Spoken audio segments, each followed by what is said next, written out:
Si nadie te garantiza el mañana, el hoy se vuelve inmenso. Carlos Monsiváis nació el 4 de mayo de 1938 en la Ciudad de México. Carente de una figura paterna, fue criado por su madre. Su infancia se desarrolló en medio de libros y películas, dos de sus más grandes pasiones. Estudió economía y en la Facultad de Filosofía y Letras de la UNAM, lugar donde destacó rápidamente gracias a su agudeza mental. Desde una temprana edad, mostró un profundo interés por la escritura, la crítica social, el activismo y la política, y así comenzó a colaborar en un sinfín de suplementos culturales. Estudió teología en el Seminario Teológico Presbiteriano de México y en el año 1965 en la Universidad de Harvard. Cronista feroz, pronto se convirtió en testigo de los fenómenos sociales, políticos y culturales que ocurrían en la Ciudad de México. En 1968, con Gustavo Díaz Ordaz como presidente, el país se vio envuelto en una serie de movimientos sociales y políticos que sacudieron a la sociedad entera. Carlos Monsiváis escribe: con el 68 da comienzo, y en forma multitudinaria, la defensa de los derechos humanos en México. Es también el enfrentamiento más lúcido al autoritarismo presidencial, el desenvolvimiento de otra idea de juventud, la pérdida de respeto a la majestad del poder presidencial, pero a la distancia, lo innegable a lo largo de esos meses y el mensaje esencial del movimiento es la defensa de los derechos humanos. Lo que el 68 dio fue el sacrificio decidido de una minoría juvenil que estaba convencida del fin del autoritarismo y que lo que está dando el momento actual es la convicción de que ya no hay necesidad de sacrificios y que todo puede funcionar de una manera mucho más tranquila y normal, puesto que el autoritarismo ha sido emplazado y puesto que las formas más virulentas del autoritarismo han desaparecido. Hablar de Carlos Monsiváis es hablar de una figura polifacética, un personaje con el don de la ubicuidad. Monsiváis, o Monsi como le decían sus amigos más cercanos, estaba en todos lados. Colaboró en casi todos los medios periodísticos en México: Excelsior, La Jornada, Proceso, Fractal, Nexos, 1+1, Siempre, Letras Libres, Novedades, entre muchos otros. También aparecía en radio, televisión, debates y conferencias. A mí, alguna vez mi hija, cuando tenía 4 años, me preguntó si existían las gentes que tenían superpoderes. Yo le dije que no y después tuve que rectificar porque yo sí creo que Carlos tenía superpoderes. Tenía una memoria brutal.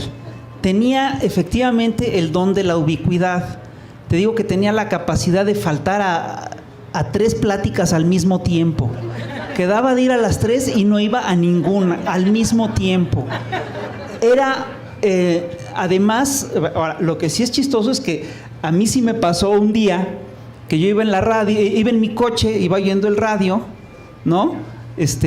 Me doy cuenta que tengo el periódico abierto, estoy oyendo la radio y está Carlos, y el periódico está abierto en la página de Cultura y ahí está Carlos, y de repente me paro y se sube Carlos a mi coche. Eso era el don de la ubicuidad, estaba absolutamente en todas partes. Elena Poniatowska, una de las amigas más cercanas de Monsiváis, escribe: manifestaciones, huelgas de hambre, mítines en el Zócalo, el Blanquita, la inolvidable Margo Su, los cafés de chinos, la Galería de Arte Mexicano, Bellas Artes y su cortina de Tiffany, las librerías de Cristal, la Avenida Madero, San Juan de Letrán. Carlos camina entre Sergio Pitol y Luis Prieto, sus 2 cuates. También José Emilio lo acompaña. Nada les es ajeno. Carlos no bebe. Años más tarde, en casa de Iván Restrepo dejará sin probar una copa de Châteauneuf-du-Pape, a pesar de mi advertencia. Carlos acaba de abandonar 500 pesos en la mesa. Carlos, el cronista, el testigo, el militante, el indignado, acompaña las marchas obreras. Uno se descubre entre ellas y ante el porvenir. En 1958, observa cómo son golpeadas las antiguas maestras con sus trajes medidos por el GIS y los maestros rurales que piden mejores sueldos. Testigo del movimiento de los ferrocarrileros, de los médicos, de los maestros, él mismo se pone en huelga y se tira envuelto en una cobija bajo una tienda de campaña al lado de José Emilio Pacheco. Las hermanas Galindo les llevan una almohada. Escritor huelguista, escucha a Otón Salazar y a Demetrio Vallejo. Ambos lo convencen y sin más entra al apasionado Proceso, también el de la revista Proceso, que no abandonará jamás. Si José Revueltas levanta el brazo y enseña su pluma en la mano izquierda para proclamar «Esta es mi arma», Monsiváis, inconfundible, esgrime sus dos manos de 10 dedos cubiertos de curitas. Monsiváis consignó lo mejor y lo peor de México, y al hacerlo define toda una época, para mí la mejor, la más bella, la que todo lo define. Si alguien abrió puertas, denunció, señaló, creó conciencia y nos enseñó una nueva forma de ver y de ser, ese fue Monsicat. En el libro No sin nosotros, recoge las jornadas posteriores al terremoto de 1985, cuando la Ciudad de México adquirió otro rostro, más vulnerable, pero más genuino, gracias a la urgencia de salvar lo que quedaba del entorno urbano, México Distrito Federal. Junto con las canciones de Chava Flores y las historietas de Gabriel Vargas, que dieron lugar a la familia Burrón, Monsiváis fue el cronista no oficial de un laberinto roto, el DF. Nuestra ciudad es ante todo la demasiada gente, dijo Monsiváis. ¿Es posible lograr un entrañable retrato de grupo de esa multitud? El cronista lo ensaya a través de los personajes populares, los ídolos de barrio, los salones de baile, las evanescentes notas sociales del periodismo rosa. Su acoso múltiple al tema le permite hacer una valiosa conjetura. ¿Por qué un horizonte tan amenazado como el nuestro, donde la inseguridad, la contaminación, los temblores, la rapiña y la especulación inmobiliaria están a la orden del día, sigue atrayendo gente? La respuesta está en una de sus más significativas hipótesis, la noción de post-apocalipsis. Para la mayoría de los chilangos, el desastre que vemos en derredor no es el anuncio de una tragedia por venir, sino el extraño resultado de un cataclismo que ya pasó y del que nos salvamos de milagro. Estuvo duro, pero la libramos. Algo incierto y determinante nos dejó así, sin destruirnos por completo. Lo cual es una espléndida noticia, pues ya estamos más allá de la desgracia. Esta ilusión colectiva, en modo alguna avalada por los hechos, permite vivir en uno de los lugares más incómodos del planeta.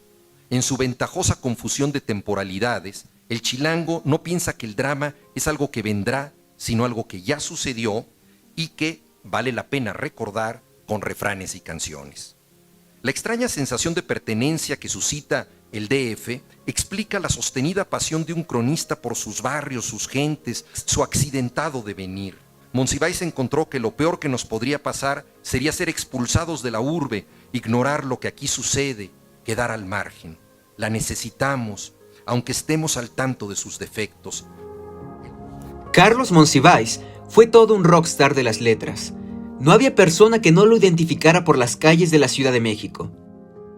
Pasado que llegan y me dicen, ¿me da por favor su autógrafo?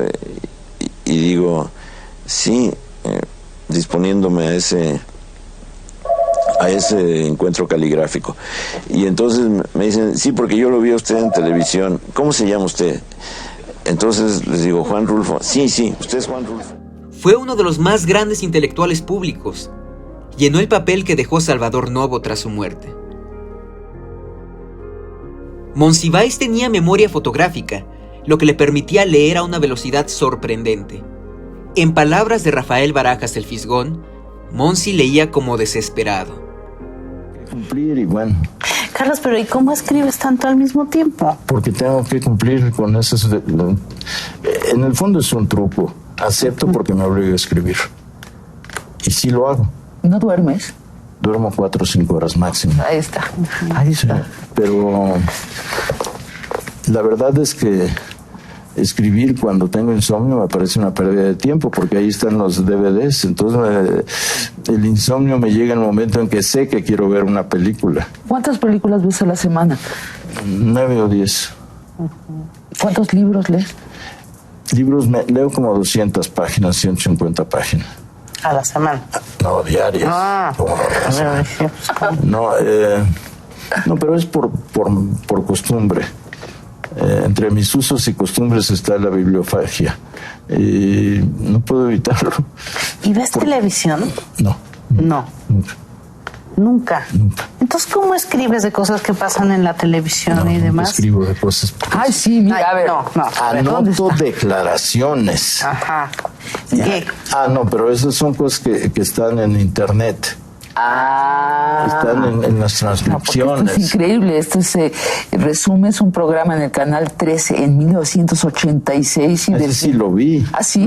Bueno, a veces caigo, el pecado es aceptar que uno ha visto lo que dice orgullosamente que jamás, pero lo cierto es que yo sí sigo el ritmo de la intolerancia. Defínenos tu espiritualidad, Carlos.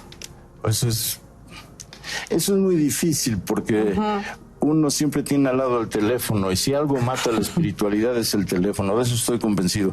En los momentos en que me siento más compenetrado oyendo música o que estoy leyendo la gran poesía, suena el teléfono y el chisme destruye el chisme es la guillotina de la espiritualidad y uno no puede evitarlo porque si uno le dijera no al chisme, luego el espíritu se volvería un fantasma de ti mismo. Entonces ni modo, escuchas el chisme, lo compartes, lo enriqueces, no diría que lo espiritualizas, pero casi, y entonces eso mata. Para mí las horas de la espiritualidad son 11 de la noche a 4 de la mañana, donde el teléfono se amortigua. ¿Y qué haces a esas horas? Leo poesía, veo películas, ahí sí, clásicas. Por ejemplo, ver a las 2 de la mañana una película de Dreyer es casi una obligación, pero en otros momentos suena el teléfono y la espiritualidad tiene que marginarse. No tanto como una espiritualidad de closet, pero cercana. Otra de sus más grandes pasiones fue el cine. Dirigió por algunos años el programa El Cine y la Crítica en Radio UNAM. Escribió una gran variedad de ensayos que giraban en torno a la cinematografía nacional e internacional. Los ídolos populares, Pedro Infante, El Santo, Cantinflas, María Félix, Jorge Negrete, Tintán. Para Monsiváis, el cine representaba una de las expresiones más profundas de la identidad de los pueblos y, en ocasiones, de la naturaleza humana. Sentía una gran preocupación porque los jóvenes se interesaran en el cine mexicano y, a su vez, temía que la taquilla nacional estuviera invadida en su mayoría por Hollywood. El profesor Carlos Monsiváis, autor de 10 libros, nos comenta cuáles son para él las 3 mejores cintas de toda la historia de la cinematografía mexicana. Es muy difícil poner a competir a las películas. Uno no puede realmente decir cuáles son las mejores. Puede decir cuáles son las que más le han gustado o cuáles en este momento preciso de la pregunta le representan más cabalmente la posibilidad de que una cinematografía nacional produzca obras maestras.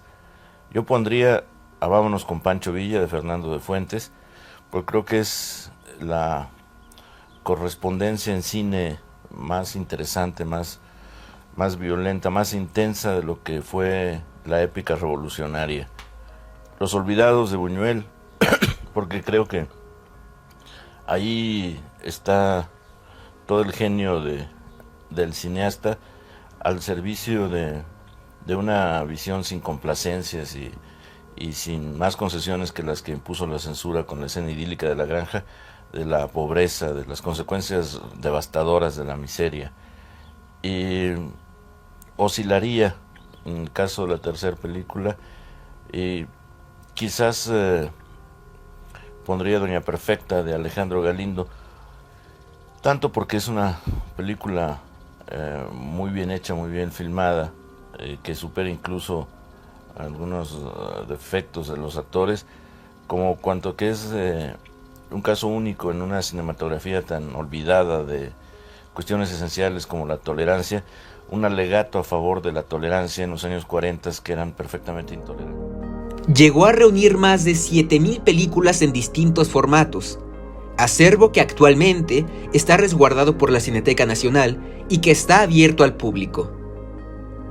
Es un proyecto que se inauguró en septiembre del año pasado y toma el nombre de Carlos Monsiváis porque, coincidente con la inauguración, la familia se acercó a la Cineteca para poner en custodia una colección que era muy interesante para nosotros, que es la colección en video de Carlos Monsiváis. Entonces toma el nombre porque se incorpora una nueva colección, pero en realidad es un espacio que brinda acceso a otras colecciones. Tiene aproximadamente un acervo de 50.000 elementos en video y 17.000 títulos en material fílmico. De eso hay un comité que selecciona qué se digitaliza tanto en video como en fílmico, y eso se va incorporando a este espacio de consulta que es la Videoteca Digital. Cuenta con un acervo de cine mexicano y de cine clásico internacional que es difícil conseguir. También incursionó en el mundo de la actuación.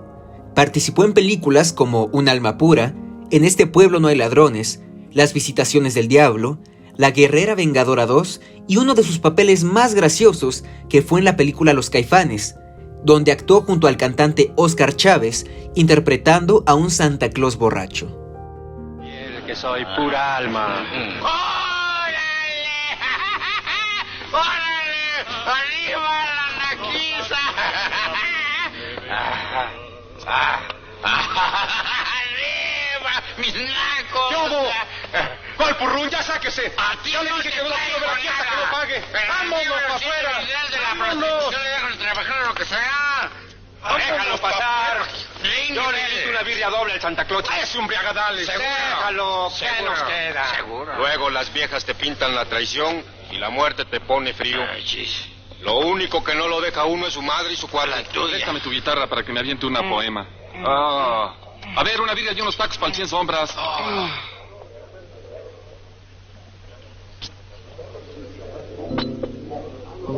Brindo por la mujer, mas no por esa en la que halláis consuelo en la tristeza, rescoldo del placer, desventurados. No por esa que os brinda sus hechizos cuando besáis sus rizos artificiosamente perfumados. Yo no brindo por ella, compañeros, y siento por esta vez no complaceros. Sufra mi barbas de pastel, que de la cruz se va uno al cielo. Sí, quiero un momento, Calvario y luna de miel es más o menos lo mismo. Salud. Brindo por la mujer, pero por la mujer que me arrulló en la cuna. Por la mujer que me enseñó de niño lo que vale el cariño exquisito, profundo y verdadero. Correcto.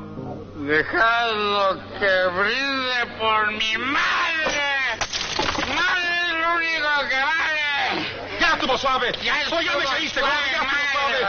Dejadlo que brinde por mi madre. Madre, que saldo, hijo. ¡Ay, madrecita! ¡Soy un desgraciado! Sí, vas a ver. ¿Por qué quemas mi peluca, brujo? ¿Por qué la quemas? Dámela, ¿no? Aquí está tu peluca. ¡Ay, mejor quémame todo de una vez! ¡Ay, ahora con qué trabajo! ¡Levántala y póntela! ¡Ay, me quemaron la peluca!